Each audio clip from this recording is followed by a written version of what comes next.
What's going on, everybody? Rob A here, and today we're going to take a look at Transformers Masterpiece number 32, Cybertron Leader Convoy from Beast Wars. Now, this is, of course, Optimus Primal from the Beast Wars series. The 20th anniversary of Beast Wars is this year, 2016, and yeah, I have to say I'm especially excited about this particular Masterpiece figure.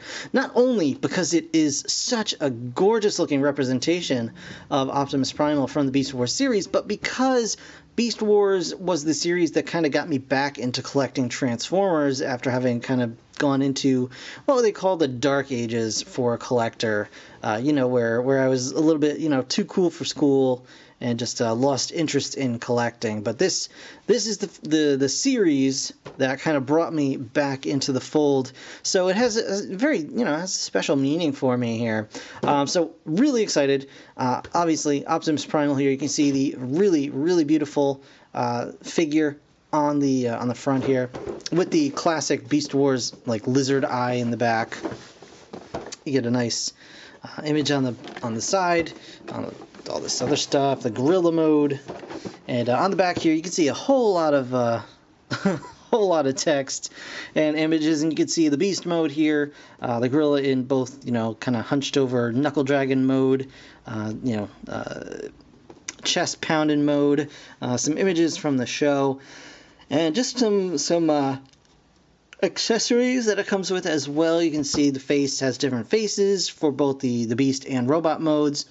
He's got all kinds of weapons, and he also lights up. He has light up eyes, which is I'm not really that excited about, to be honest. Here's the accessory list down here. It also comes with a collector card, which is awesome, and the instruction booklet, of course. So, like I said, super duper excited about this guy. I'm going to go ahead and get him opened up, and we're going to check him out right now.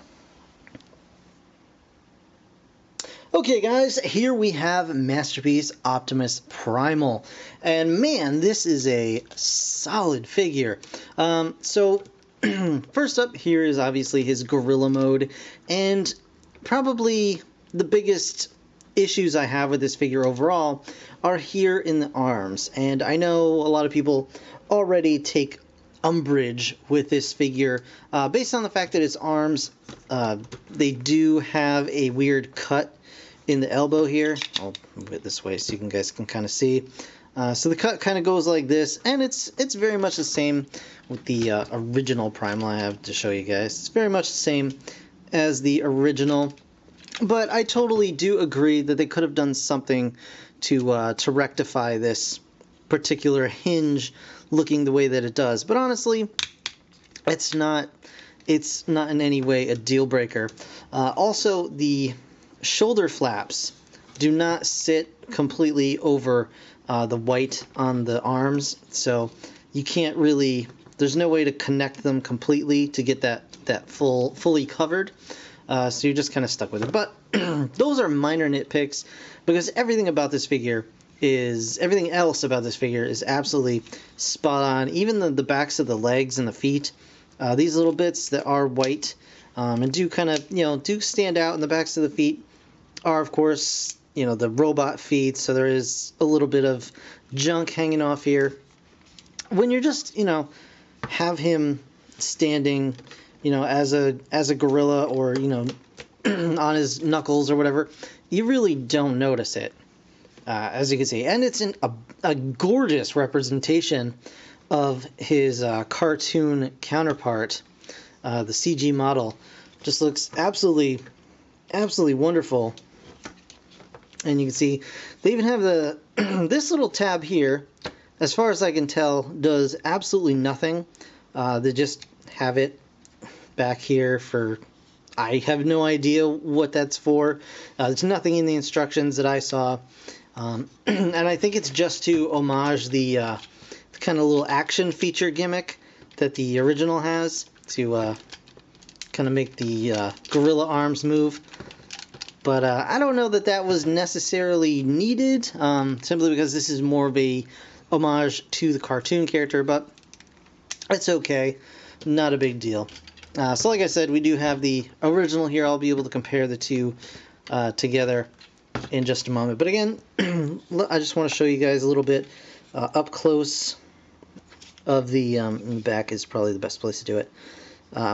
This beautiful paintwork on this guy. And I don't know if it's paint or if it's like a printed, I think it's like a kind of a sticker or decal that's just been put over all of the pieces and, like, I don't know, like vacuum sealed on or something like that.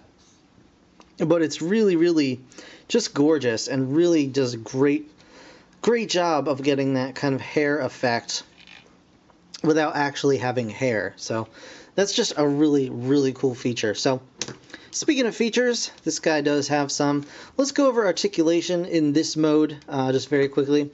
So he does have a ball jointed head. You can, raise it quite a bit and roll it all around. He's got a decent amount of articulation. That's for, obviously the, when he's on all fours, that's what you'd really get that head going up there for, because otherwise it kind of does blend in a little bit better with the rest of the body, so you can get some nice motion out of that. He does have interchangeable heads, which we'll get into very shortly, but first he's got some nice ratcheting arms. Go all the way around, go out to the side like so. He's got the elbows, which are swivels. He does have swiveling wrists. He does have fingers. These 3 digits are separate from the index finger, so you've got that going on. He's got no waist articulation, just because of the, he's a gorilla. They're not really known for their waist articulation. And his legs can kind of go, he's got a little bit of wiggle in his legs, but they're kind of stuck here. Then go out to the side. To actually put him on all fours, he does have a joint where, and it's actually a little bit, I couldn't even do it the first time because it was just so stiff, but now it's working. So it's actually back here. It's his entire hip joint swings back, and you just raise this little butt flap, and it can swing back, and then you bring the gorilla legs forward, and then that allows you to put him on all fours, and you can unclip his shoulders like so, and then you can really get those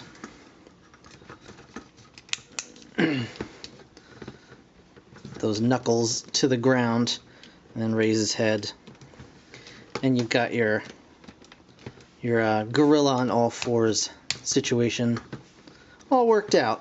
And I mean, it works fine. Nothing really crazy going on here. Primal very rarely was on all fours in Beast Wars, if I recall. I don't really remember him really ever going down on all fours, except for 1 or 2 times. But you can do that if you really want to. There is the option there. So, and then you can see he is a bit smaller than the original, but he does stretch out quite a bit in robot mode. Once again, he does have the face change gimmick. So here's the regular face, and we'll just pop it out like so, and he's got that scary thing underneath.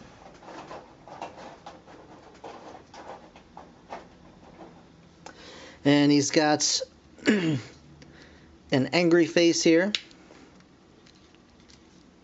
Just plug right in. There's his angry face.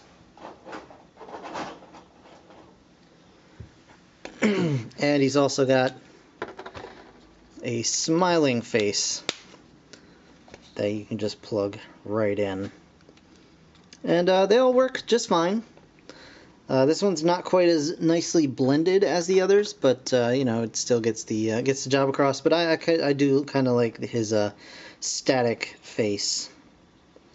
I think it's pretty dead on to the actual show, and I think it works really, really well. So you can have a smiling gorilla. Hey, how you doing? Can I borrow some milk? Huh? So anyway, yeah, let's go ahead and get this guy transformed, shall we? Okay, so transformation, while complex, is not overly complicated. So what we want to do, and I just moved him back up to his upright gorilla mode. It doesn't really make a difference, but I just figured for the sake of the video, it'd make things a little easier for me. So what we want to do first is we're going to come back here, and he's got these little shoulders. You can see his back here. We're just going to untab those. And those are going to actually expose his little back cannons, and we want to just bring his shoulders forward. These gray bits underneath here. Just going to pull these forward, and that's going to kind of unlock stuff for us. Let us open these up a little bit wider, and then we can grab like this entire back piece, and it can be a little tricky. It's definitely a little tricky on mine. Because it tabs in the front here, just under his collar. So we just want to get that as best we can. And it might actually give me a problem. We're gonna see what we can do about this here.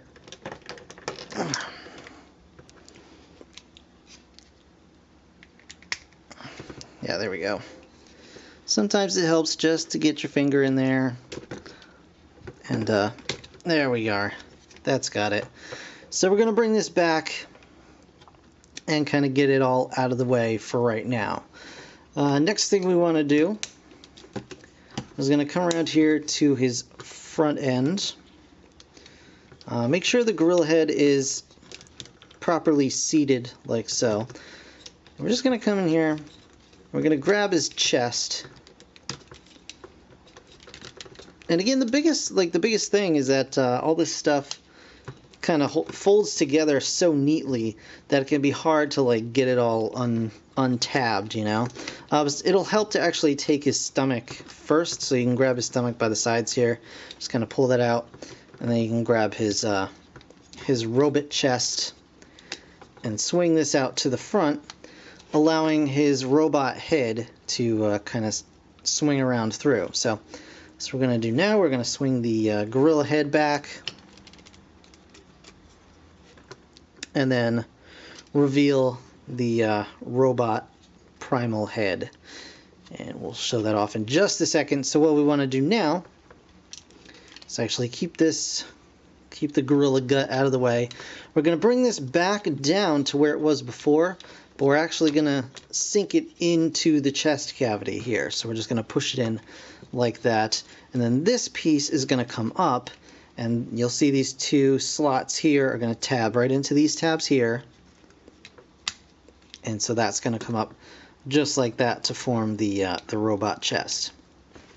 And we'll do a quick close-up of the head here, and it's really a gorgeous sculpt, really nice paintwork, and the head is on a ball joint, despite the fact that it does have the light up gimmick. And the light is actually really nice. It's coming across really bright on the camera, but it's actually very nice and like a solid red. There's no bleed of the light anywhere on the head, which is really nice. The only thing is I haven't been able to actually change these heads out yet. He does come with 3 other faces, and I have not yet had a chance to switch those out, simply because I have not been able to actually get the this faceplate off. You're supposed to just be able to slide it right off, just like the gorilla head, but it's just on there so tight. I'm going to have to use some sort of prying tool, and I didn't want to do that on camera, just in case something terrible happens. So that I'll do like in between once we get the robot mode kind of worked out. So next up, we're going to come around to the back again.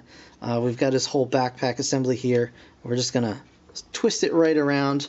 We're going to bring the cannons out to kind of get them out of the way. And we're going to bring this whole thing up here.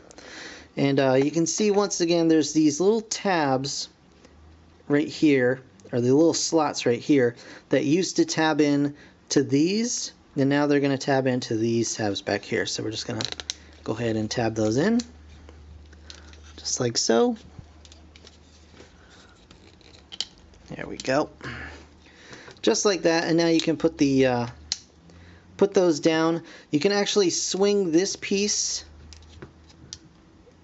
swing this little piece in, and then swing this whole piece up. Actually, it's probably best to do it before you tab this in, so we'll untab. So we got this whole thing. Swing this whole assembly around just like so, and then bring it out until it sits flush, and there he has his jetpacks for his flying mode. And so then once again you just go ahead and you just tab these back together. It can be a little tricky to get everything lined up perfectly, but given just a little practice, it took me a couple of times, and you know, it was not a problem. So you can see his jetpack right underneath there for his flying mode. So now what we want to do is we want to just swing his waist around here, okay? And we're going to unpeg this, you know, the front of his gorilla leg. It's just going to come right out here. It just slots in just like so. So we're just going to pull this off. We're going to bring the feet out. We're going to bring the robot toes out like so. Just kind of get stuff out of the way, make it a little easier. Just swing the gorilla toes underneath just like that. Now that we have this piece out, we're just going to go ahead and turn it right around and then slide it back onto the back of what will become the robot leg. So just swing it around, and then slide it back in. So now this is the part where it can get a little bit wonky in the legs. So we want to go ahead and pull the legs out, but it's just not as simple as I'd like for it to be. So you gotta really pull it, because it's like locked into position. So it helps to just swing it back, and that'll kind of force it to unlock. And then what you need to do is take this the kneecap and actually swing it around like so until it's like in the proper place. And then this big tab is going to kind of go into the back of that knee pad. And then this little piece here is just going to come on up and slot right in there. And there you have one leg, and you can just flip this piece either back, or it's meant to go up and just kind of fill in the back of that leg a little bit, just like so. And then do the same on the other side. Get the get the leg to cooperate for you. Swing this piece around. And honestly, like, it's not a bad transformation. It's an easy transformation, just like that. It's just the fact that all of these joints are nice and tight, so it can kind of make things a little scary. Like, you don't know if you're moving things in the right direction, or, you know, whatever. You think you might be putting too much pressure on, but chances are you're not. And then there you go. And last but not least, you just want to raise these, and actually you also want to clip the arms back into position just like that. And then the very last step is you want to take the belly here and pull it forward. So it's got this little doodad here. I'll show you again. So pull it forward, and it'll probably come loose from the robot head, but that's fine. Pull it forward, swing it out like so, then swing it down and push it back in, and then you can of course reattach it to the robot chest, which, there we go. Just get all that seated in there, and there you have Optimus Primal in robot mode. I'll just move him back. Alright, so now that we have Primal in robot mode, we can show off a few of his accessories, and by that I mean all of his accessories. So, well, first things first, let's go ahead and show him off with the old leader class figure. I really wanted to show him off with the Generations Rhinox figure and Rat Trap and all that. Unfortunately, I did end up packing those away without intending to. I did intend to have those available, but I just didn't have them on hand, and I apologize for that.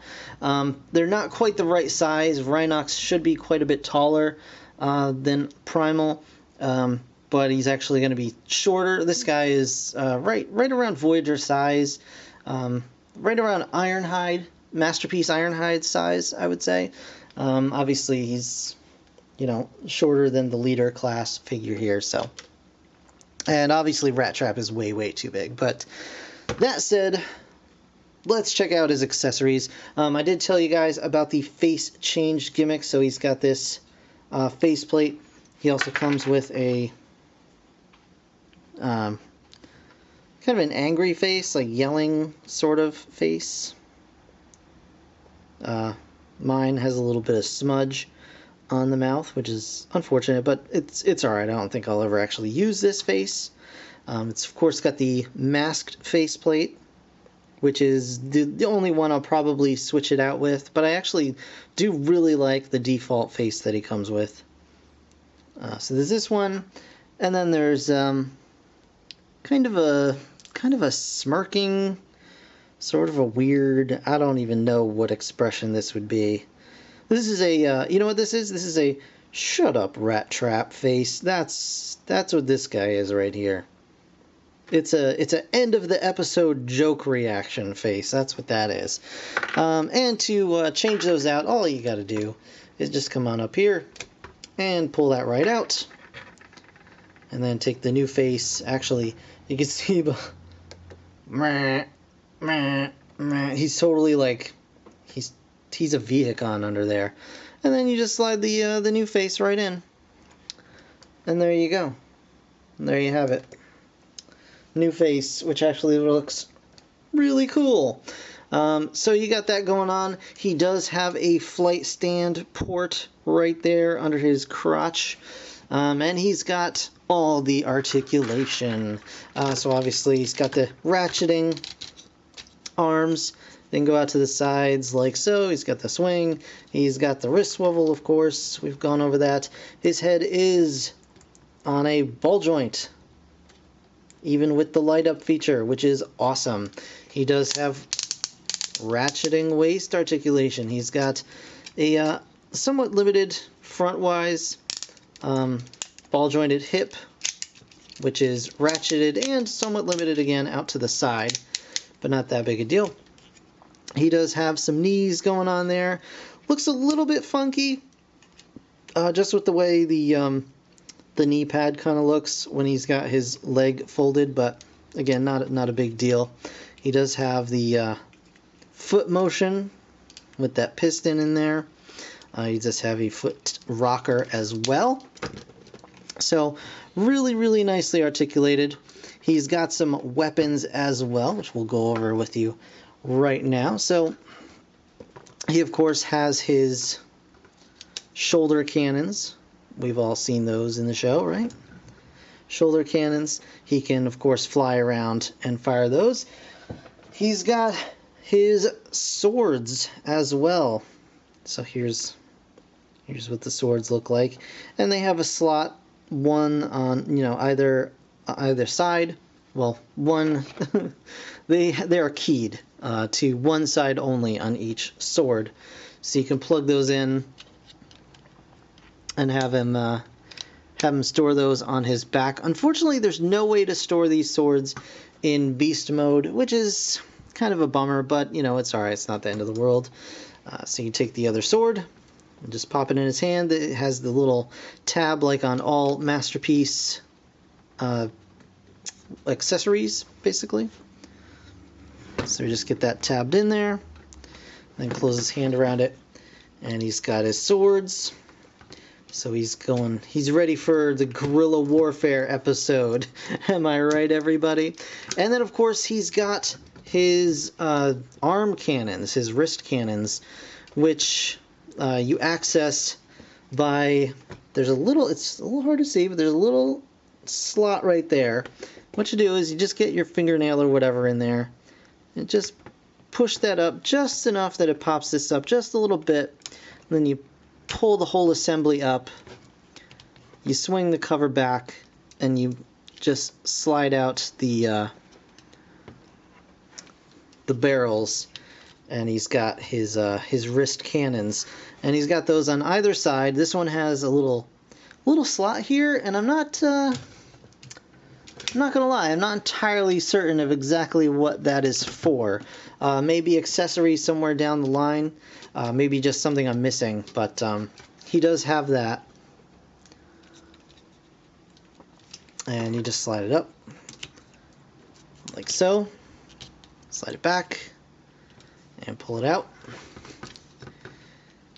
And let's go ahead and give him his other sword too. Let's not, I mean, we gotta go full on, right? He's ready to tear some Predacons apart. There you go.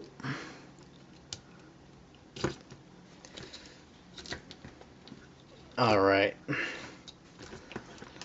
Where are the Predacons? Da-da-da. And of course he can fly off.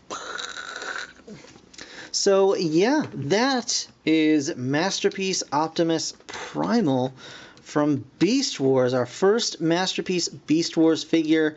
And I gotta say, if this is the standard, I cannot wait for Cheetor, and I am dying for a Megatron and a Dinobot and Rhinox and a Rat Trap and a Tigertron and an Airazor and a Silverbolt and a you name it. Oh man, this is a gorgeous figure, beautifully crafted. Like, you can tell, like, love went into this figure. It is just absolutely beautifully done. I mean, just look at the profile. It's perfect, spot on, smooth, man. So yeah, Optimus Primal, Beast Wars. This guy does not hold a candle. As much as I love this toy, as much as I absolutely adore this toy, does not hold a candle to this figure right here. So I am super excited. I cannot wait to add this guy to my toy shelf and just be so happy to own him. So that is going to do it for this review, guys. I want to thank you so very much for watching. As always, if you enjoyed the video, please hit that like button. Of course, subscribe if you want to see more. I do have more Transformers coming soon, so stay tuned for those. In the meantime, thanks again for watching. I'll see you in the next one. Bye for now.